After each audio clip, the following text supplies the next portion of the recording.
طلع علينا الرقاصة فيفي عبده على جريدة أخبار اليوم وتقولك أنا تاريخ وعايزة الشباب يتعلموا من قصة حياتي. نتعلم إيه من قصة حياتك يا مدام؟ نتعلموا إيه؟ هو إيه في حياتك نتعلموه؟ ما هي ظابطت بقى، ما هي لقت إلهام شاهين قبل منها طالعة تقول أنا عايزة أتدرس في المدارس. فهي بقى ايه؟ ظابطت بقى، هي ما هي ميغة، ما هو كله بقى هيقولك وانا كمان تاريخ وعايزة اتدرس. فطلع بقى علينا الراقصة فيفي عبده عايزة حياتها تتدرس على 1:30. طب انت عايزة الشباب يتعلموا ايه من قصة حياتك يا فنان؟ انك هربتي من بيت اهلك وعشتي في الكباريهات عشان تشتغلي رقاصة؟ ده اللي عايزة الشباب يتعلموه؟ عايزة الشباب يتعلموا ايه؟ ازاي يعرفوا يلبسوا بدلة الرقص؟ ازاي يبينوا اكتر ما يداروا؟ عايزه شباب يتعلموا ايه؟ 5 مواه وهوانيو وقشطه بقى ويلا بقى وهو بقى وسكوز مي ده اللي عايزاه الشباب يتعلموه؟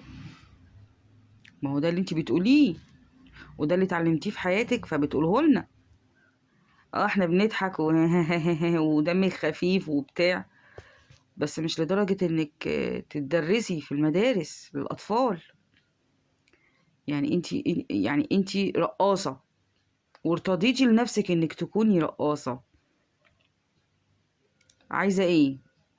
عايزة المجتمع كله يبقوا رقاصين زيك؟ عايزة البلد كلها تبقى رقاصين زيك؟ عجبت لك يا زمن. انا مش فاهمة الحقيقة. يعني انت لو انت حبيتي لنفسك وارتضيتي لنفسك انك تبقي لابسة بدلة رقص ويبقى فيكي من كل شيء باين، وتطلعي ترقصي وتطلعي تهزي، فده امرك وده شأنك، انت حرة فيه. لكن ليه عايزة تفرضي على عيالنا ان هما يبقوا زيك؟ ثم انت تاريخك ايه؟ تاريخك ايه؟ عايزة ايه؟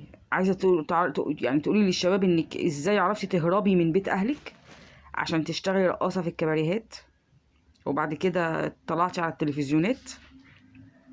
عايزة الشباب يتعلموا ايه؟ ان هما يقولوا عايزين ناخدوا سيلفي مع ربنا؟ ده اللي عايزة الشباب يتعلموه؟ يعني انت لا اخترعتي علاج ولا نفعتي البشرية في شيء ولا عملتي اي حاجة. ده بالعكس، ده انتم قلتكم في حياتنا كنا هنبقى افضل كتير.